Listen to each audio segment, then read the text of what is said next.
Here are the horoscopes for the week of the 4th to the 10th of July 2016.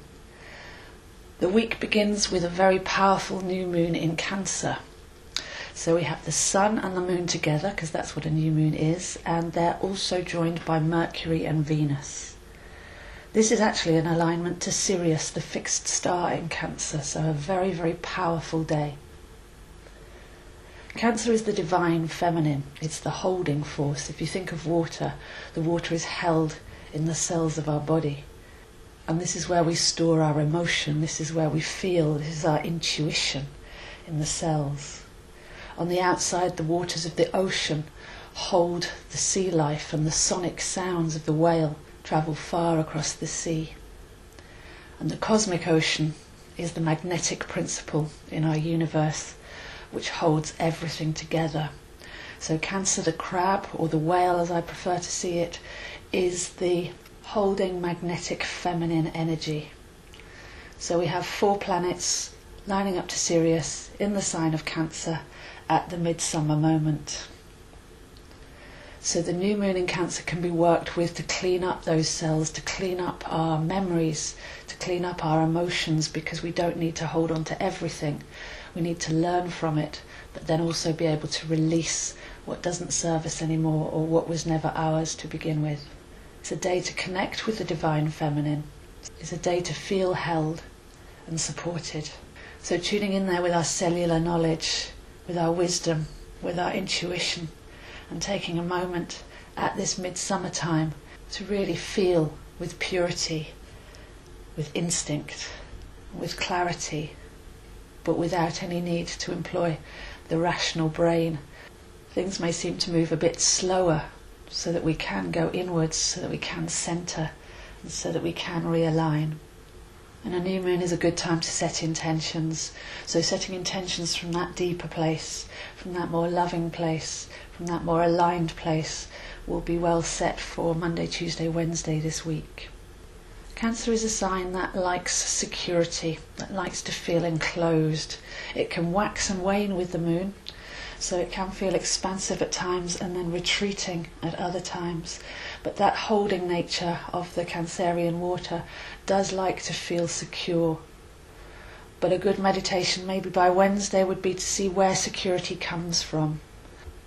Where do you try and bolster things from the outside and create external scaffolding, rather than going within and finding that that security is already a state of perfection if we just allow it. So people set up protection modules around them. Some people use money as security. Other people try and use other people's emotional promises as security, that others will protect them or others will always be there for them. But this is very much a standalone new moon where we can meditate inwards and realize that our security actually comes from the divine rather than from the physical realm.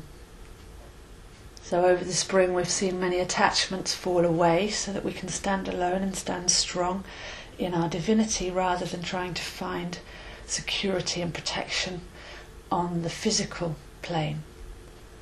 And many of our feelings during the month of Cancer are in the gut. It's very much that insecurity that you can feel right within the gut of yourself. So if any of that comes up, then just maybe give the mind a job to do, which is all that it wants, and explore what is it that you're imagining the lack of security, the lack of support, the lack of love.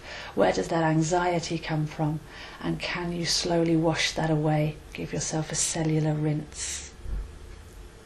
As one of the signs of the summer solstice, Cancer also carries a polarity. So sometimes during the month of Cancer we can either feel boundary-less and open ourselves up too much, or we can shut down too far and set too firm boundaries. Just imagine like that crab with the exoskeleton.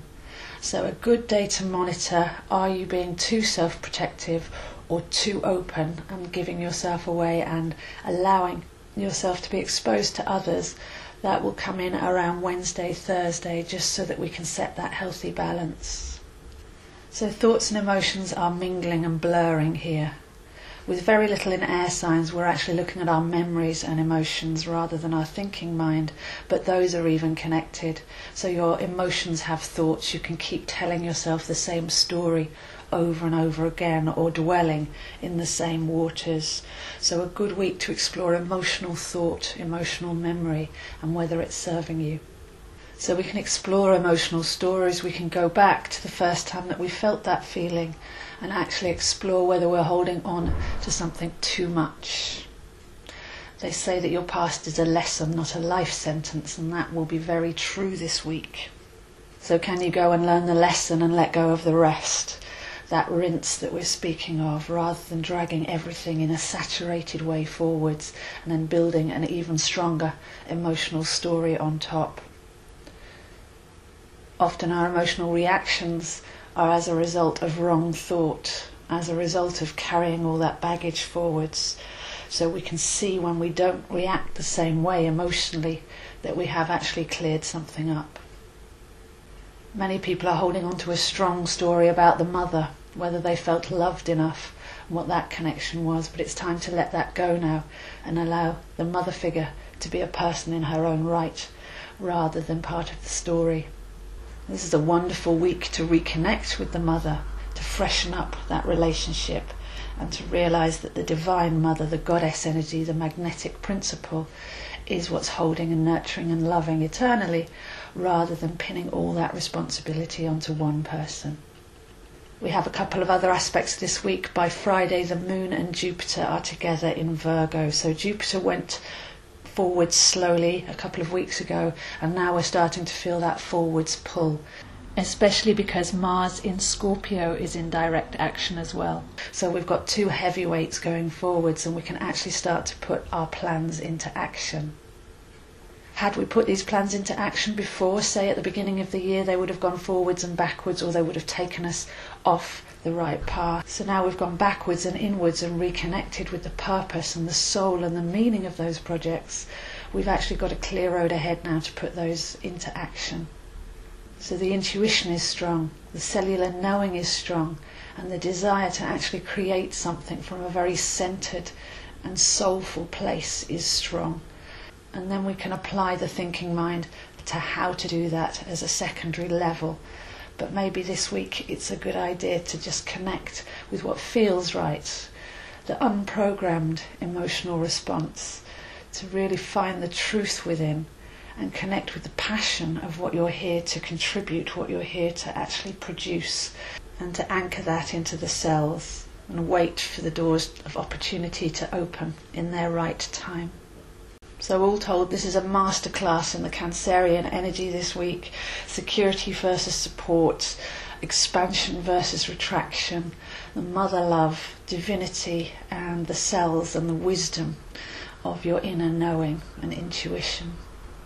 So those are the horoscopes for this week, and I'll see you next week. If you'd like to dive into these Cancerian waters and get to know your soul chart more intimately, then I am available for one-to-one readings over Skype or in London. You can also come and join my online Facebook group. You don't need to be a Facebook person. You can set up a private profile, just like those Cancerians like their homely security. You can stay behind the scenes of the Facebook mainstream, but that allows me to send you an invitation so that you can come and join the group, which is very safe, honourable and secure, and we're discussing many topics, from the elections to the moon phases to how to work with the runes, tarot, astrology, baby charts and much more. Or alternatively, if you do like home study, then I've got a number of courses that you can follow with a video and notes and email access to me. So there's the big astrology course, which takes between 1 and 3 years. Learn it intuitively like you've never seen it done in the books. And there's 3 tarot courses, a feng shui course, and 2 courses on how to work with the moon cycles. And finally, if you'd like to have these horoscopes on your webpage, then I can send you the playlist link, which will automatically update itself.